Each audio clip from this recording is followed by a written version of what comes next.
દર્શક મિત્રો, playground the sport શોમાં આપ સૌનું હાર્દિક સ્વાગત છે. આ કાર્યક્રમમાં આપણે ક્રિકેટ ઉપરાંત તમામ રમતોને આવરી લઈએ છીએ, અને ખાસ કરીને ટેનિસ, કે જે જબરજસ્ત લોકપ્રિય રમત છે, અને એની જ્યારે ગ્રાન્ડ સ્લેમ રમાતી હોય ત્યારે એની કંઈક વાત જ નિરાળી હોય છે.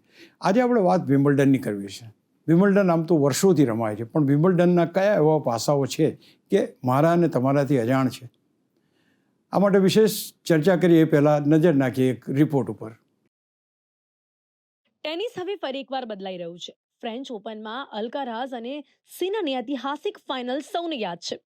ફેડરર, નડાલ તો પોતાની ઉમદા રમતને છોડીને નિવૃત્ત થઈ ગયા, પણ હજુ 25માં ટાઇટલની જીજીવિષામાં જોકોવિચે રમવાનું યથાવત રાખ્યું છે.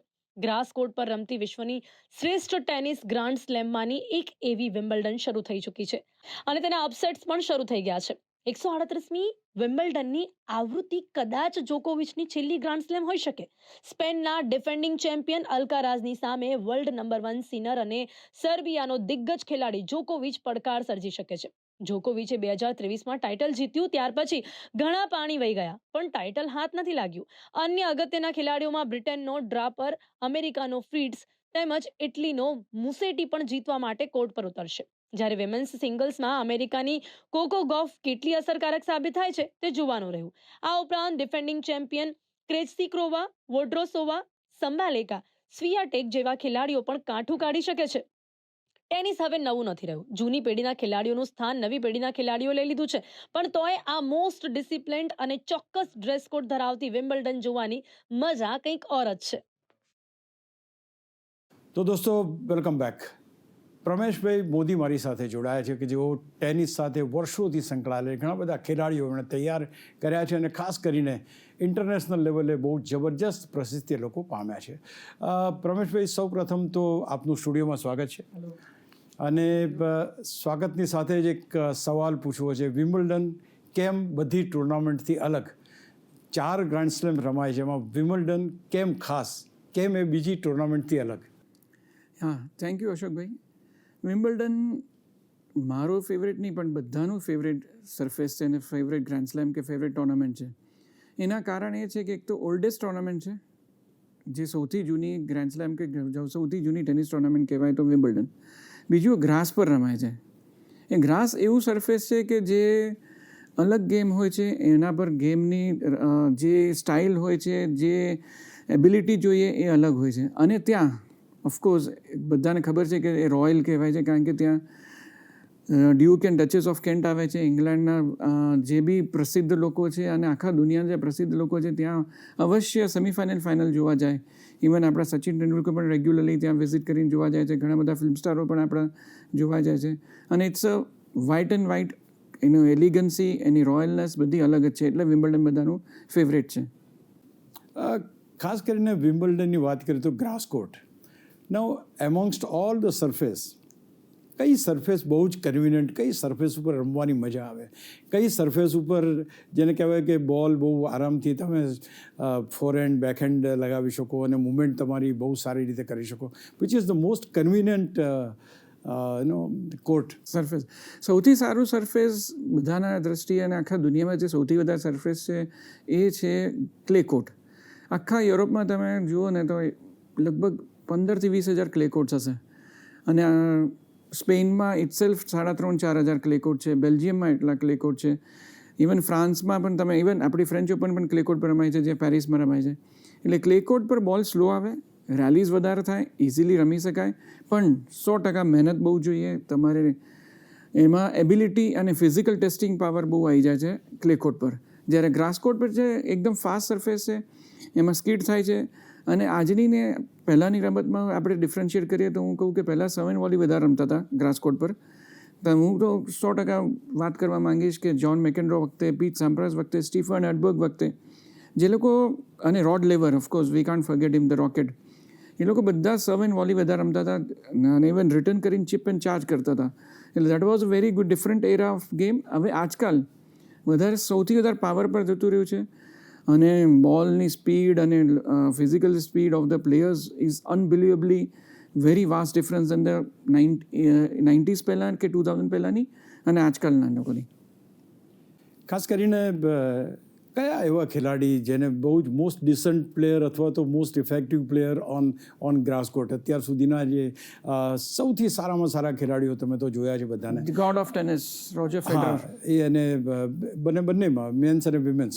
હા, વિમેનમાં માર્ટિના નેવરાતિલોવા, જેને 9 ટાઇટલો લીધેલા છે અત્યાર સુધીમાં વિમ્બલ્ડનના સિંગલ્સના, અને એ પણ બહુ જ પાવરફુલ અને 7 વોલીઝ રમતી હતી.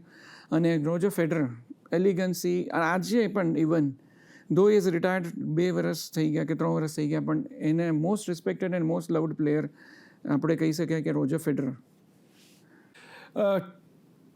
પ્રમેશભાઈ, આમ તો હમણાં જ જે ટુર્નામેન્ટ રમાઈ ગઈ અને ઘણી બધી ચર્ચામાં પણ રહી, લાંબી ચાલી, આખી 5 સેટની ટુર્નામેન્ટ થઈ, અને ફાઇનલની હું વાત કરું છું અલ્કારાઝ અને સિનર વચ્ચે. એ પર્ટિક્યુલર મેચને જોયા પછી શું આકલન નીકળે છે? બંને ખેલાડીઓની પાસે જે તાકાત બહુ જબરજસ્ત છે, કે પ્રેઝન્સ ઓફ માઇન્ડ જબરજસ્ત છે, અથવા તો ફાઇટિંગ સ્પિરિટ જબરજસ્ત છે, એ ફાઇનલ વખતે what things would have come to your mind? હા, મને લાગે છે બધા ટેનિસ પ્લેયરો અને ઇવન જે સ્પોર્ટ્સ પર્સન છે આ મેચ તો જોઈ જશે ને. આવી મેચ તો અત્યાર સુધીમાં કોઈએ નહીં જોઈ હોય. ઇટ વોઝ શ્યોરલી કે સિનર આઉટ એન્ડ આઉટ જીતે એવું હતું, પણ જ્યારે 1-2 પોઈન્ટ, જ્યારે મેચ પોઈન્ટ હતા, ચેમ્પિયનશિપ પોઈન્ટ હતા, એ અલ્કારાઝ બહુ સારું રમી ગયા, અને જે પછી જે મેન્ટલી વધારે ઇફેક્ટ કરી ગયું ફિઝિકલ કરતાં. બંને ફિઝિકલી બહુ જ સ્ટ્રોંગ હતા છેક સુધી. મને લાગે છે ઇવન બીજી 5 ગેમ રમે તો બંને છોડત નહીં, પણ મેન્ટલી જે હાવ થઈ ગયો ને, એ અલ્કારાઝ સ્ટૂડ વેરી સ્ટ્રોંગ મેન્ટલી, અને સિનરને થોડું એ જે મેચ ચેમ્પિયનશિપ પોઈન્ટ જતા રહે ને, એમ મને લાગે છે એઝ અ કોચ હું કહી શકું કે એના મનમાં એ ચાલતું રહ્યું હશે. એવું જ આપણે એકવાર જોયેલું કે રોજર ફેડરર અને રોડિકની મેચ વખતે જે વિમ્બલ્ડનમાં થયેલી મેચ પોઈન્ટ, એને સેકન્ડ સેટ પોઈન્ટ હતો ને એ વખતે જે મિસ કરેલું રોડિકે, એ મગજમાં ચાલતું રહ્યું. એના પછી રોજર ફેડરર હાવી થઈ ગયા હતા.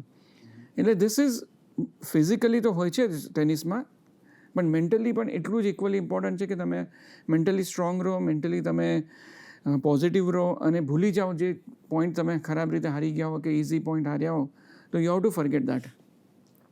સિનરની મૂવમેન્ટ બહુ ઇલેક્ટ્રિફાઈંગ હતી, અને ખાસ કરીને ઘણો બધો વિવાદમાં પણ આ ખેલાડી રહ્યો. કંઈક એવું બની શકે કે એની જે ગેમ હતી થોડીક એબનોર્મલ હતી, or rather more speedy than the others, એવું ઓફકોર્સ એ થઈ શકે ખરું? હા, સિનરની ગેમ અને જે ફિઝિકલ મૂવમેન્ટ છે, જે પાવર છે, એ અનમેચેબલ છે. એ જે કોર્નર્સ પરથી પણ જે રિટર્ન કરે છે ક્રોસ કોર્ટ, અને એ ભૂલ અનફોર્સ્ડ એની નેગ્લિજિબલ હોય છે. આ આપણે ફ્રેન્ચ ઓપનને 2.5 સેટ સિવાયની આખી મેચ, ઇવન પહેલાંની મેચો આપણે જોઈએ તો he was unmatchable, unbeatable by every player on any surface. એ બહુ જ અદ્ભુત વસ્તુ છે એના માટે, અને ઘણી બધું લોકો એની ચર્ચા પણ કરે છે. આવું હ્યુમનલી પોસિબલ ના હોય કે આટલું અનફોર્સ્ડ મશીનની જેમ રિટર્ન કરવું, બધે પહોંચી જવું. સ્પીડ એટલી જ છે એની કોર્ટ પર પહોંચવાની બોલને, અને પાવર બી એટલો જ છે. એટલે બહુ સારું છે જો બહુ જ સાચી વાત હોય તો, અને નેચરલી હોય તો. અને અલ્કારાઝ પણ એટલો જ સ્ટ્રોંગ છે, અને મેન્ટલી વધારે સ્ટ્રોંગ છે. એક ખાસ તો કોન્ટ્રાવર્સી ઊભી થઈ હતી, ઘણી બેન મુકાયું, અને ત્યાર પછી સિનર ફરી એકવાર આવ્યો તો હજુ એ જેને કહેવાય કે મુવમેન્ટ અને જે સ્વિફ્ટનેસ છે એ પહેલાંના જેવી જ છે હજુ. હા, એ બધાને, ઘણા બધા પ્લેયરોને, અને ઘણી બધી ચર્ચા પણ થયેલી કે એનું જે કંઈક સબસ્ટન્સ મળી આવેલું, જેમ પાછળ બી 2-3 પ્લેયરને મળેલું અને એ લોકોને બેન કરી કાઢેલા. પણ આમ સિનરને luckily he got away with only 3 month ban, અને એ be in between no grand slams. એટલે that was a very difficult thing, અને ઘણા બધા પ્લેયર્સોએ લખેલું પણ કે what type of ban is this. પણ આપણે એની ચર્ચા જે ડોપિંગ ટેસ્ટવાળા જે બી આપણે એનું, અને આઈટીએફે જે બી ડિસિઝન લીધું, બટ એને કંટ્રોવર્સી થયેલી. હવે નાઉ કમિંગ બેક ટુ જોકોવિચ, જે રીતે આગળ જોકોવિચને આગલી ટુર્નામેન્ટમાં રમતા આપણે જોયા, જે રીતે આ ટુર્નામેન્ટમાં ફરી એકવાર રમી રહ્યા છે, is just hunger for the title. ક્યાં સુધી જોકોવિચ પહોંચે એવું લાગે છે? The way he is playing, the way he is fading અવે ઇન બિટવીન, ક્યાં સુધી આની ગાડી આગળ ચાલે એમ લાગે છે? હવે એનું એમ કહેવાય કે no doubt age is catching up, અને ઇવન ફિઝિકલી ઇઝ કે not very fit now as he use to be. પણ એનું આ વખતે ડ્રો પણ એનો ટફ આવ્યો છે, અને સેમિફાઇનલમાં જો બધું સરખું જાય તો સેમિફાઇનલમાં સિનર સામે આવશે, અને પહેલો રાઉન્ડ પણ એના માટે અઘરો છે, અને even he is getting a very tough draw. એટલે એવું કહેવાય છે કે this might be very tough for him, but if he place grass court છે એટલે કંઈ ના કહેવાય. એ જે દિવસે જે એની ગેમ આવી જાય, સર્વિસ આવી જાય, અને નેટ ગેમ સારું રમી જાય, તો જીતી શકે છે. પણ it is very tough for જોકોવિચ. અને એવું લાગે છે કે એનું જે રીતનું ફિઝિકલ બિલ્ડ છે અત્યારે અને ફિઝિકલી ડ્રેન આઉટ થતા જાય છે, this might be his last year, but he is hungry and he wants to create a history કે 25th ટાઇટલ એ ગ્રાન્ડ સ્લેમનું લઈ લે, then 100% he will retire એવું લાગે છે બધા પ્લેયરોને. બટ ચાલો પ્રમેશભાઈ હૃદય ઉપર હાથ મૂકીને કહો, જોકોવિચ માટે શક્ય છે ખરું? ડિફિકલ્ટ છે. મારે એમ લાગે છે કે નોટ પોસિબલ, કારણ કે આજકાલના છોકરાઓ સખત યંગ છે. જેક ડ્રેપર છે, પછી રૂડ છે, અને અલ્કરાઝ ને સિનર તો છે જ, પ્લસ મેડવેડેવ છે, પ્લસ ઝવેરેવ છે. એ બધા ક્વાઇટ યંગર અને બહુ સ્ટ્રોંગર પણ છે. જોકોવિચ was best at his time, ગયા વર્ષ સુધી એવું કહેવાય. અને આ ત્રણનું તો આપણે ભૂલી જ ના શકાય. રોજર ફેડરર, રાફેલ નડાલ અને જોકોવિચ, એ લોકો 48 ગ્રાન્ડ સ્લેમમાંથી 42 કે 43 ગ્રાન્ડ સ્લેમ એ લોકોએ શેર કરેલા છે. ટેલ મી વન થિંગ, આ ત્રણ greats if they are not playing, બરાબર, અત્યારે બે નથી, જોકોવિચને આપણે ગણીએ કે ભાઈ, તો પછી એક શૂન્યાવકાશ સર્જાશે? તમને એમ લાગે છે કે ટેનિસ જગતમાં એમના પેગણામાં પગ નાખે એવા કોઈ ખેલાડી તમારી દ્રષ્ટિએ છે, એટલું લાંબુ રમી શકે અને લાંબી કેરિયર બનાવી શકે? અત્યારના તો અલ્કારાઝનું લાગે છે અને સિનરનું પણ લાગે છે. સિનર પણ મને લાગતું બહુ લાંબુ ચાલે, પણ ફોન્સેકાને પર બધા બહુ હોપ મૂકી રહ્યા છે કે Fonseca might be the next one greatest of all time player બની શકે એમ છે, કારણ કે એજ પણ બહુ ઓછી છે અને બહુ પાવરફુલ પ્લેયર છે. પણ અલ્કારાઝ અત્યારના 22 વર્ષની ઉંમર છે અને he might go up to 15-17 grand slams 100% એવું બધાને લાગી રહ્યું છે. અને મારે પણ એઝ અ કોચ હું જોઉં તો he is a complete player અત્યારના આજની દ્રષ્ટિએ.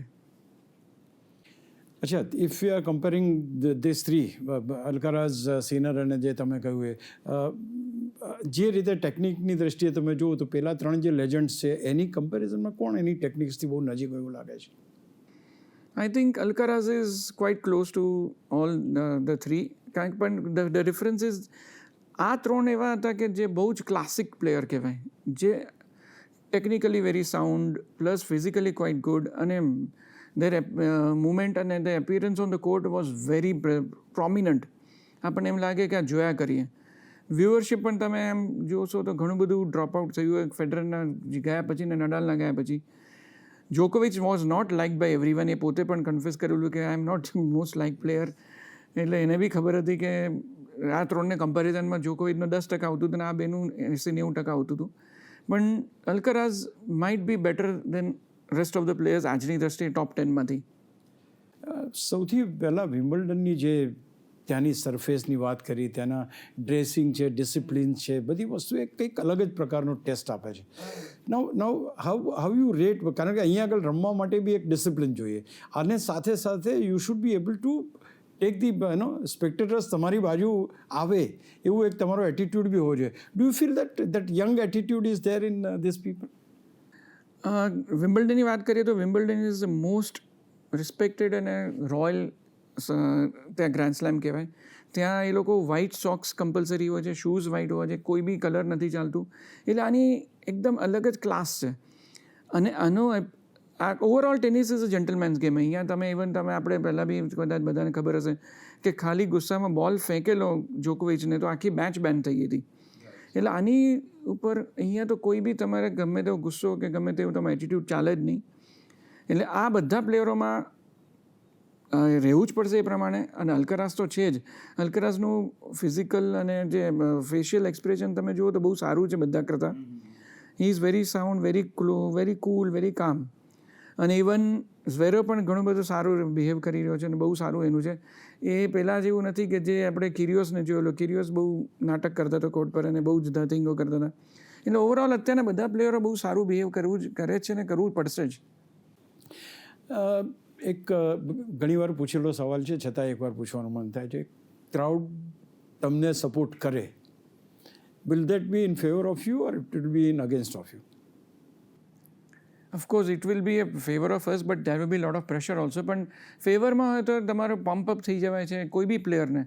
આજે હું રમતો કે મારા સ્ટુડન્ટ્સ રમતા હોય તો અમને એમ જ ગમે કે ક્રાઉડ જો થોડું બી ચીયરિંગ કરે તો it plays a very big role. Even ક્રિકેટમાં પણ એવું જ હોય છે કે જેમ કે ક્રાઉડ બહુ જ સારું સપોર્ટિવ હોય અને બધી જગ્યાએ ઇન્ડિયા જાય ત્યારે ઇન્ડિયાની ક્રિકેટ ટીમને સપોર્ટિંગ બહુ જ મળતું હોય છે. જ્યારે બીજી બધી કન્ટ્રીમાં ન્યુટ્રલ હોય છે. જ્યારે ટેનિસમાં બહુ ન્યુટ્રલ ક્રાઉડ હોય છે, પણ જ્યારે અમુક વાર ફેવરેટિઝમ આવી જાય છે જ્યારે ખબર પડી જાય કે જોકોવિચના અગેન્સ્ટ છે, ત્યારે ઘણું બધું આમ અંદરથી મનદુખ તો થાય જ કોઈ બી પ્લેયરને, પણ crowd plays quite a big role. એક પ્રમેશભાઈ કદાચ એવું જોયું હશે કે નબળો ખેલાડી હોય અને પબ્લિક સપોર્ટ વધારે મળે. થઈ જાય છે ઘણીવાર, અને કારણ કે ઓલ ઓવર વર્લ્ડ પર બહુ જ એ લોકો ગેમ પર અને એટીટ્યૂડ પર બહુ જતા હોય છે, કારણ કે બધા પોતપોતાના માટે રમતા હોય છે, દેશ માટે નથી રમતા ટેનિસમાં. જ્યારે ડેવિસ કપ કે તમે જ્યારે ફેડરેશન કપ હોય છે દેશ માટે રમતા હોય છે, કે એટીપી કપ દેશ માટે હોય છે. જ્યારે આ ગેમ બીજી બધી ગ્રાન્ડ સ્લેમ ને બીજી એટીપી ટુર્નામેન્ટ છે ને, you are playing individually, you are not representing a country. એટલે તમે દેશ માટે રમતા હોય ત્યારે 100% તમારા દેશના પ્લેયરો, તમે જે દેશમાં રમતા હોય તેને સપોર્ટ મળે. પણ અહીંયા તો તમારો એટીટ્યૂડ, તમારી ગેમ પર 100% તમારે ફેવરેટિઝમ અને તમે ક્રાઉડ તમારા ફેવરેટ થઈ જાઓ. અને પ્લસ થોડો નબળો ખેલાડી હોય ને તો ક્રાઉડ 100% સપોર્ટ કરતા હોય છે કે થોડી સારી મેચ જોવા મળે. રાઈટ. અચ્છા, ખાસ વિમ્બલ્ડનની વાતને આપણે આગળ વધારીએ, કારણ કે જે રીતે વિમ્બલ્ડનની વાતો આપણે સાંભળી છે, જે રીતે ડિસિપ્લિન ટુર્નામેન્ટ છે, ઇન્ડિયાના કયા ખેલાડીઓ તમને એમ લાગે છે કે આ વિમ્બલ્ડનમાં આવી ચૂક્યા છે અથવા તો આવી શકે એવા છે? આવી ચૂકેલા બહુ નજીકના ભવિષ્યમાં કોઈ? ના, નજીકના ભવિષ્યમાં તો હમણાં ડિફિકલ્ટ લાગે છે, કારણ કે ઇન્ડિવિજ્યુઅલ સ્પોર્ટમાં આપણે એટલું સારું નથી કર્યું, એટલે સિંગલ્સમાં. પણ બોપન્ના હજી બી આ વખતે પણ એ સારું એવું 40+ એજમાં પણ ડબલ્સમાં he is in the main draw અને સારું એવું કરી રહ્યા છે પરફોર્મન્સ, એટલે બહુ સારી વાત છે. એટલે બોપન્ના સિવાય તો બીજું કોઈ અત્યાર સુધી તો એવું લાગતું નથી. પણ આપણે પાછળની વાત કરીએ તો 100% હું વાત કરવા માંગીશ કે વિજય અમૃતરાજ, રમેશ કૃષ્ણને બહુ સારું પરફોર્મ કરેલું, રામનાથ કૃષ્ણ સાહેબ સરે બહુ જ સારું પરફોર્મ કરેલું છે. એટલે એ એરા જો ફરીથી એવા કોઈ પ્લેયરો આવી જાય 2-3 વર્ષમાં જો આપણે, તો 100%. અને હવે જે ટેનિસ રીતનું ગ્રો થઈ રહ્યું છે ઇન્ડિયામાં, અને ખાસ કરીને આપણે ગુજરાત હબ કહેવાય છે, તો આપણે 3-1 વર્ષની અંદર આપણે સારા પ્લેયરો સિંગલ્સમાં પણ જોવા મળશે ગ્રાન્ડ સ્લેમમાં. વાહ. અને ખાસ કરીને હવે વિમેન્સ ટેનિસ ઉપર આવીએ. એક જમાનો હતો માર્ટિના નવરાત્રિલોવા દર વર્ષે એ જ હોય, પછી ત્યાર પછી સ્ટેફી ગ્રાફ આવ્યા એ જ હોય. You feel that consistency is આ ખેલાડીઓમાં એ કન્સિસ્ટન્સી આવી શકે એમ છે? અને વિચ ઇઝ ધ પ્લેયર કે જે સૌથી વધારે તમારા મતલબ ફેવરિટ હોય? જે તમે સાચી વાત કરી હશો ભાઈ, કે પહેલાં માર્ટિના, પછી સ્ટેફી ગ્રાફ, અને માર્ટિના અને ક્રિસ એવર્ટનું ઓલવેઝ એ લોકોની ફાઇટ હતી. સ્ટેફી ગ્રાફ અને માર્ટિના હિંગીસ કે મોનિકા સેલેસ નહીં રહેતી હતી. હવે એવું લાગે છે કે થોડો ગેપ વચ્ચે આવી ગયો હતો, કે આપણે કોઈ દિવસ કોઈ પ્રિડિક્ટ નહોતું કરી શકતું હતું કે કોણ જીતશે કઈ ટાઇટલ. પણ હવે સાબેલેન્કાનું સારું હતું, પણ સાબેલેન્કા પણ હમણાં કોકો ગોફ સામે પરફોર્મન્સનું ડાઉન કર્યું. શ્વેતક સારી હતી, એ પણ એનું બી પરફોર્મન્સ કન્સિસ્ટન્ટ કોઈ નથી. પણ આ વખતે એવું લાગે છે કોકો ગોફ અને આપણે સાબેલેન્કાનું છે. પણ 100% આપણે ના ભૂલી શકાય Serena Williams. She has dominated like anything. Serena અને વિનસનો પણ એરા આપણે ના ભૂલી શકાય.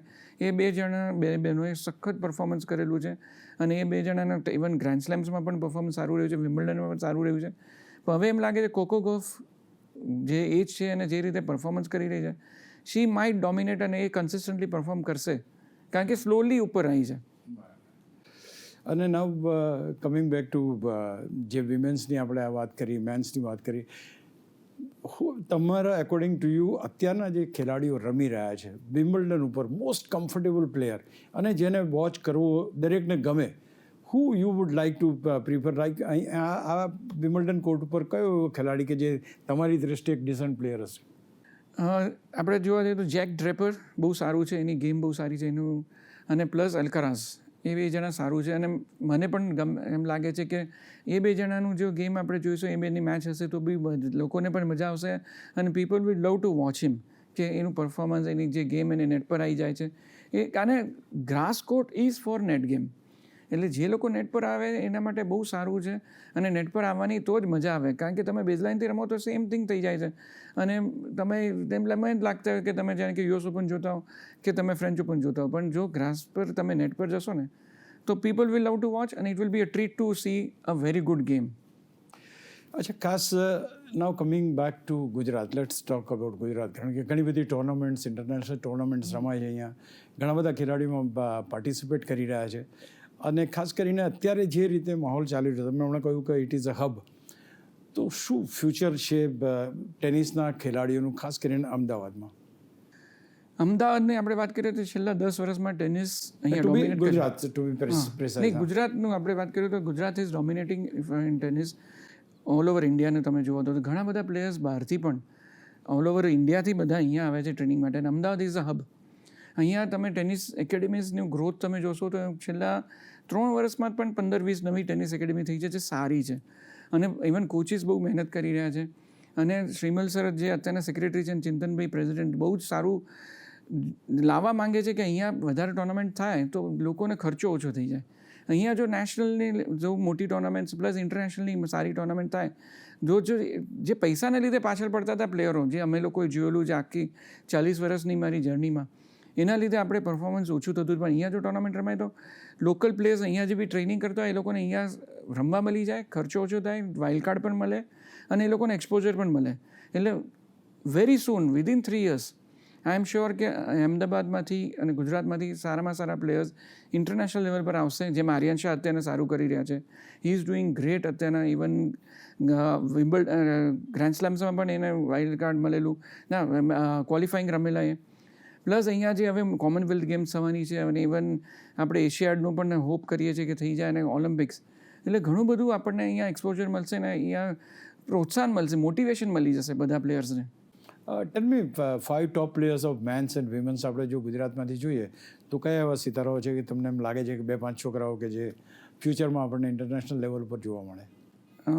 મેન્સમાં આપણે જોઈએ તો આર્યન શાહ છે, પછી સમંતા છે, સમર્થ છે, સમર્થ સામંત. પછી અત્યારના ઇવન 2 નવા પ્લેયર જે આપણે બધા પ્લેયરોમાં જોવા જઈએ તો બીજા કોઈ કન્સિસ્ટન્ટ નથી. જ્યારે ફિમેલ્સમાં આપણે જોઈએ તો અત્યાર સુધી ઝીલ દેસાઈ બહુ સારું કર્યું અને Vaidehi Chaudhary, she is been doing very good, exceptionally well.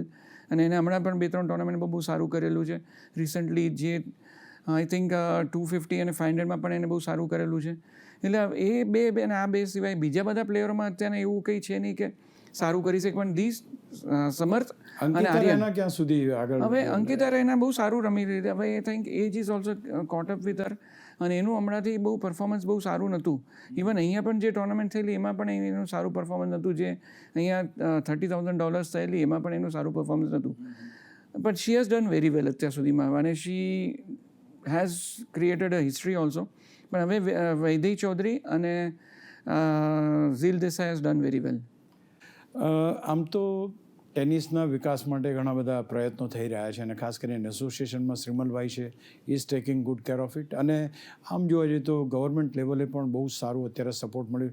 Do you feel that આ જે સપોર્ટ મળે છે એના કારણે મોટી ટુર્નામેન્ટ્સ અહીંયા આવે છે અથવા તો આયોજન થાય છે અને ખેલાડીઓને લાભ મળે છે? 100%.